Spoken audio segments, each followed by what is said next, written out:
Hello viewers, this is Digital Ghost Headquarters, where we don't just teach IT, we make IT work for you. Today we are talking about free software is sometimes better. We are actually putting it to the test. Can we really get things done by using only free softwares for an entire week and still be productive? Let's find out. Free software has come a long way, and we are here to tell you that it's often the better choice. Not only does it save you money, but it also offers a level of flexibility and customizability that paid software often cannot match.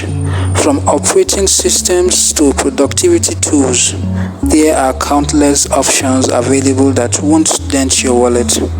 One of the biggest misconceptions about free software is that it's inferior or less reliable. We have had people say that it must be buggy or lacking in features, but that's just not true. Sure, some free software may not have the same level of polish as its paid counterparts, but that doesn't mean it's not capable of getting the job done. Another challenge users face is choosing the right software. With so many options available, it can be overwhelming to decide which one to use. Take productivity software for example.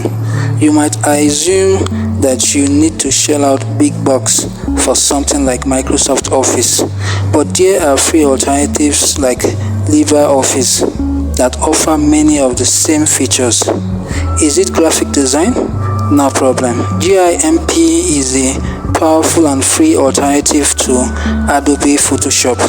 And when it comes to security, tools like ClamAV and Malwarebytes offer robust protection without the hefty price tag. LibreOffice is a great example of a free software that can handle everyday tasks like word processing and spreadsheet management. GIMP, on the other hand, offers a wide range of tools and features that make it a viable alternative to Adobe Photoshop. ClamAV is another great example of a free software that can help keep your computer safe from malware. But don't just take our words for it. Let's look at a real-life example. A friend who made the switch to free software and saw a significant improvement in productivity. He was using a proprietary operating system and was frustrated with the limitations it imposed. After switching to a free and open source alternative, he found that he could customize his workflow to suit his needs. His experience is just one example of how free software can make a big difference. By making the switch, he was able to streamline his workflow and get more done in lesser time. And he's not alone. Countless others have made the switch and seen similar results. So in conclusion, free software is definitely worth considering. Not only can it save you money, but it also offers a level of flexibility and customizability that's hard to find with paid software. So next time you are in the market for a new tool or software, be sure to explore the free options available depending on what you intend to accomplish. If you have had any experiences with free software, good or bad, I do love to hear about them in the comment section.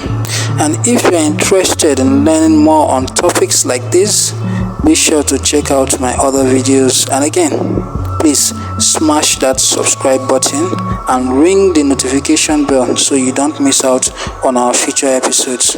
Thanks.